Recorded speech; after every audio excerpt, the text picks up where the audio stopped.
If you're new to fasting, or maybe you've tried it before but you're struggling to see results, honestly, I'm not surprised. There is so much mixed information trying to sell you something. Fasting Tube is independent and focusing on real information.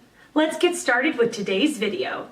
The question, are there any recent conclusive studies about the effects of intermittent fasting on humans? Are there any recent conclusive studies about the effects of intermittent fasting on humans? Are there any recent conclusive studies about the effects of intermittent fasting on humans? Recent years have seen a bit of a surge in scientific interest in intermittent fasting, as an alternative to calorie restriction, CR or conventional dieting, for weight loss and for improving metabolic health. Intermittent fasting, calorie restriction. While conclusive studies in humans are lacking, a steady drumbeat of positive reports, weight loss, visceral fat mass loss, improvement in fasting insulin levels and insulin sensitivity, from several small-scale studies and trials in the pre-diabetic, diabetic and/or overweight/obese suggest if is ready for prime time, heavy-duty large-scale randomized controlled trial, Wikipedia, RCT, in not just these groups that have or are at high risk of chronic diseases and shorten life expectancy but also in the population at large, humans. This answer summarizes results of some recent systematic reviews of human studies,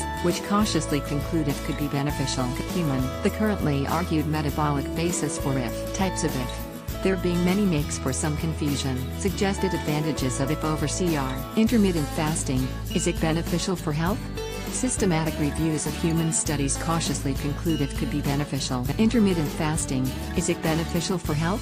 Systematic reviews of human studies cautiously conclude it could be beneficial. In a sign that there are still few large-scale thorough scientific assessments of the health benefits of IF in humans, this answer summarizes big-picture conclusions of 6 systematic reviews published between 2014 and 2017, 1, 2, 3, 4, 5, 6, most of which analyze many of the same human volunteer studies that examine various health effects of different types of IF over the last 2 decades or so.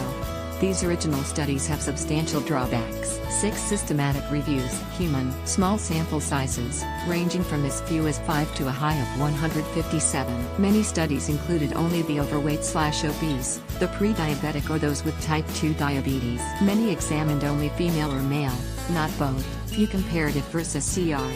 Also, different studies examined different types of IF. Key pieces of information missing in many studies: ethnicity, measured weight only at baseline and at end of study, not every week. Time-limited studies ranging from few weeks to months, only one study lasted a year. Seemingly no longitudinal study, Wikipedia on IF yet. Thus, none of these analyses could perform a meta-analysis, Wikipedia, which only underscores how different the underlying studies were in experiment design, protocols, duration, groups, outcome assessment, meaning individual studies were too different from A to Z to be able to do more than draw some tenuous general conclusions, namely, that IFs tend to reduce body weight and visceral fat mass, reduce, may or may not moderately reduce glucose levels, reduce, substantially reduce fasting insulin levels, reduce, consistently improve insulin sensitivity, improve in circulating lipid levels, improve, reduce markers of systemic inflammation, reduce, improve mood and self-confidence, reduce anger, fatigue, tension, improve. In short, need larger, longitudinal randomized controlled trial, Wikipedia, RCT, on larger sample sizes to validate these results. Intermittent fasting, its metabolic basis in a relative nutshell. Intermittent fasting, its metabolic basis in a relative nutshell. Feast or famine. 7. The notion that humans experienced food insecurity through much of evolutionary history until the decidedly recent advent of industrialized food production, refrigeration, storage, distribution and processing, fuels the scientific argument that chronic nutrient overload, 7, or the chronically fed/postprandial state, 8, that many in industrialized countries have become habituated to is a recent aberration marginalizing evolutionary selection pressures that shape fundamental aspects of human physiology. Specifically, see below from 8. Feast or famine, food insecurity, chronic nutrient overload, chronically fed/postprandial state, seasonal and circadian Zeitgeber, Wikipedia, that, exert strong feedback mechanisms on cellular and whole body function, including effects on nutrient disposal. The idea is this ends up promoting insulin resistance. Wikipedia and metabolic syndrome. Wikipedia in the long term. In more non-scientific terms, the idea posits we evolved with food insecurity, that fasting, especially intermittent fasting, is an integral aspect of human physiological conditioning. That present tendency to eat however much of whatever whenever is an abnormality wreaking havoc on our metabolism by engendering chronic health anomalies such as diabetes, heart disease, obesity. See below from 7. Food insecurity. Intermittent fasting. Note that in a country such as the US, Brazil, Mexico, UK or some other prominent exemplars, processed FLS, food-like substances, thank you Michael Pollan, tend to be cheaper, more accessible and abundantly available compared to natural foods. A propensity that ends up promoting chronic FLS overload. For example, typically 70 to 75% of the average U.S. grocery store stocks processed foods, breakfast cereals, ready-to-eat meals, energy and nutrition bars, snacks, canned goods, sugary drinks. No surprise then that rates of diabetes, obesity, metabolic syndrome are soaring in these countries. Food-like substances. The scientific argument in favor of if is best described by a model that contrasts it to the metabolic outcomes of the current typical American eating pattern. It suggests that unlike the typical American eating pattern of eating multiple meals and snacks all day, if promotes glucose spikes only post meals while promoting ketosis. Wikipedia, fat burning, during fast periods/days, see below from 6. Unlike the typical American eating pattern of eating multiple meals and snacks all day, if promotes glucose spikes only post meals while promoting ketosis. Wikipedia, fat burning, during fast periods/days. In the modern era, Upton Sinclair, Wikipedia, muckraker extraordinaire of early 20th century U.S., today best remembered for his famous expose of the horrible conditions prevailing in the U.S. meatpacking industry. The Jungle. Wikipedia, used an NF2, himself and his wife, as well as surveys of the general public to proffer a rational basis for fasting in his less well-known 1913 bestseller, The Fasting Cure. http://www.oxygenreview.com/sup, a short,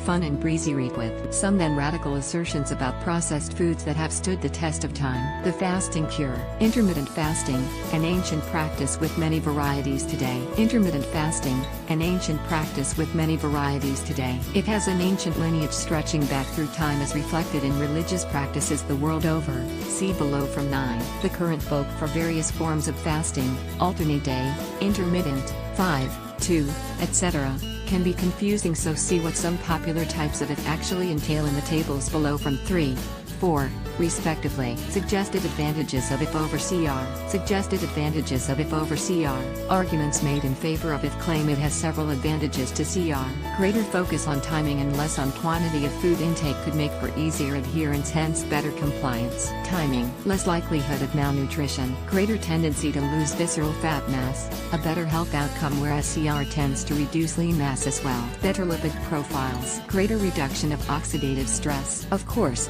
as of 2017 such claims remain to be confirmed through large-scale RCTs and longitudinal studies, with the latter type of study likely to yield more convincing data. Bibliography. 1. Barnowski, Adrian R., et al. Intermittent Fasting versus Daily Calorie Restriction for Type 2 Diabetes Prevention, a Review of Human Findings. Translational Research 164.4, 2014, 302-311. 2. Davis, C. S., et al. Intermittent Energy Restriction and Weight Loss, a Systematic Review. European Journal of Clinical Nutrition 70.3, 2016, 292-300. 3. Patterson, Ruthie, et al. Intermittent Fasting and Human Metabolic Health. Journal of the Academy of Nutrition and Dietetics 115.8, 2015, 1203. https://www.ncb, NLM, NIH, gov/PMC. 4. Tinsley, Grant M., and Paul M.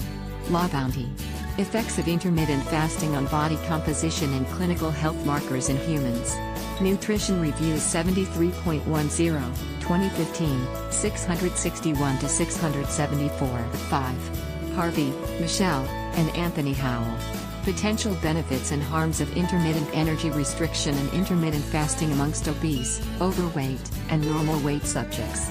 A narrative review of human and animal evidence. Behavioral Sciences 7.1, 2017, 4. http://www.com/2076-328x/7/6.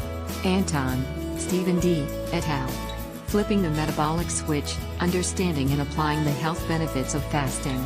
Obesity, 2017. http://online library. Wiley.com/d. 7. Barbato, Danielle Lettieri, and Katya Equilano. Feast and Famine, Adipose Tissue Adaptations for Healthy Aging. Aging Research Reviews 28, 2016, 85-93. https://www.researchgate.net/pro 8. Krenise, Raymond J., David A. Sinclair, and Andrew A. Bremer.